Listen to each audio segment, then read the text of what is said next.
Latest 911 calls reveal the chaos following the deadly explosion at the Givaudan plant. The company is now facing thousands of dollars in fines. WLKY's Madison Elliott has been investigating the company since the incident. And Madison, you just obtained more documents. What do they contain?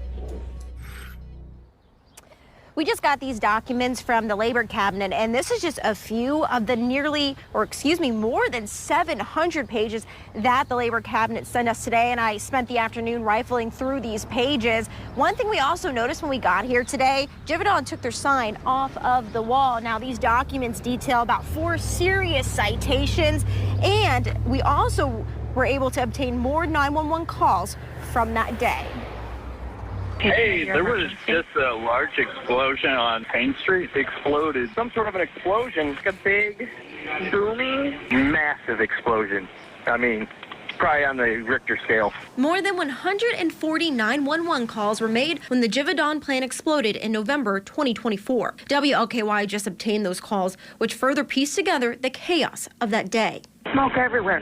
There's a huge, huge explosion. It shook the apartment, but it jarred the whole building. Jarred me off of my couch. We also obtained new images from that day, showing the destruction left behind at the plant in Clifton.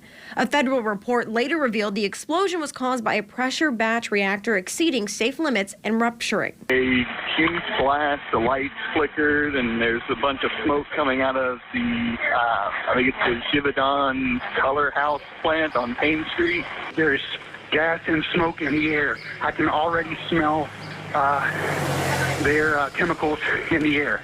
After the explosion, the state launched an investigation. We obtained the citations completed by the Office of Occupational Safety and Health.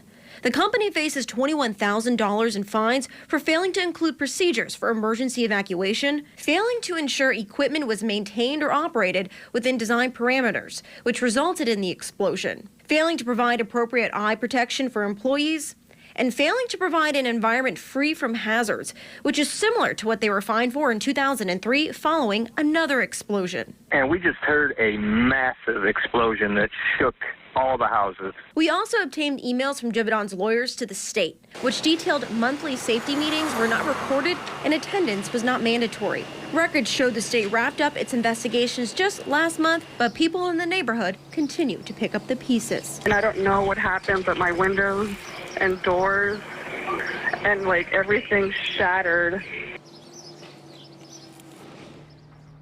I reached out to the company to ask if these fines have been paid, and just a few minutes ago they did reply to me. A spokesperson says at this stage their discussions with the Kentucky OSHA are still ongoing, so there's really not a lot they can say. We also asked about the demolition timeline, and they say they're still in the process of getting contractor bids, and once that's finalized, they'll be able to give a more detailed timeline and process. Reporting live, Madison Elliott, WLKY News. Thanks.